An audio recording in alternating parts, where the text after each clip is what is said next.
Ia buta sebelah. Di dahinya tertulis, kafir. Ia membawa surga dan neraka. Ia bisa memerintahkan langit menurunkan hujan. Ia bisa menghidupkan fitnah di seluruh dunia. Dan Nabi Muhammad bersabda, tidak ada fitnah sejak Nabi Adam hingga hari kiamat yang lebih besar daripada fitnah Dajjal. Siapakah Dajjal? Dan bagaimana cara kita selamat darinya?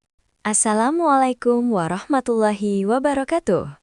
Saudaraku, kita hidup di zaman yang penuh fitnah.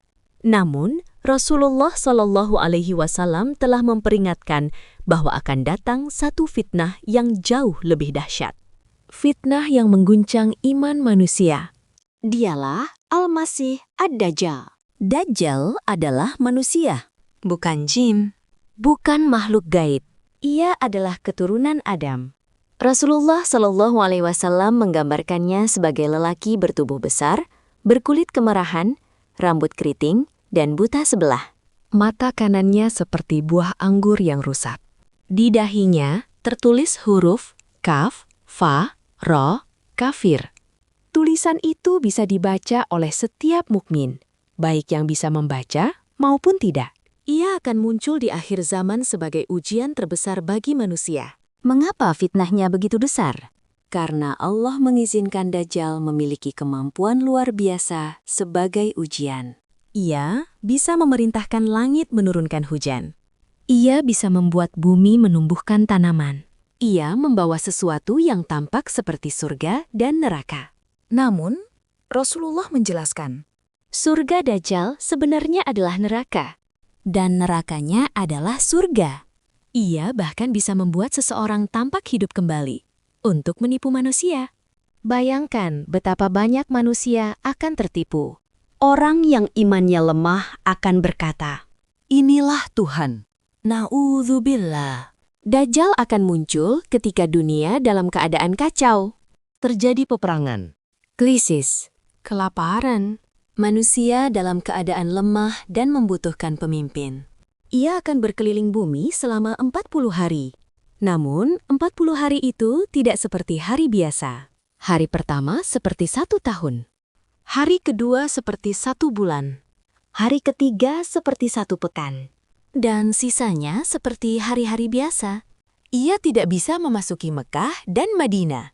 Kota itu dijaga malaikat. Yang paling banyak mengikuti Dajjal adalah orang-orang yang lemah iman. Disebutkan banyak dari kalangan Yahudi, kaum wanita, dan orang-orang awam yang mudah terpengaruh. Bahkan seseorang bisa keluar rumah untuk melawannya. Namun ketika melihat keajaibannya, ia justru menjadi pengikutnya. Inilah mengapa iman harus dipersiapkan sejak sekarang.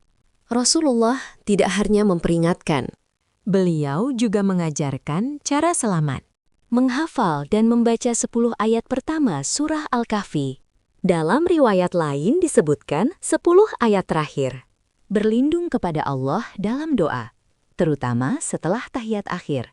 Allahumma inni a'udzubika min fitnatil masihid dajjal. Menjauhinya. Jika mendengar ia muncul, jangan mendekat. Memperkuat iman sejak sekarang. Karena saat Dajjal muncul, waktu untuk belajar mungkin sudah terlambat. Fitnah Dajjal tidak berlangsung selamanya. Ketika kaum muslimin terdesak, Allah menurunkan Nabi Isa alaihi salam. Beliau turun di Damaskus. Kemudian, Nabi Isa akan membunuh Dajjal di Puntulut, Palestina. Dan berakhirlah fitnah terbesar itu. Kebenaran akan menang. Saudaraku, kisah Dajjal bukan untuk menakut-nakuti, tapi untuk mempersiapkan. Dajjal mungkin belum muncul, tapi fitnah kecil sudah banyak.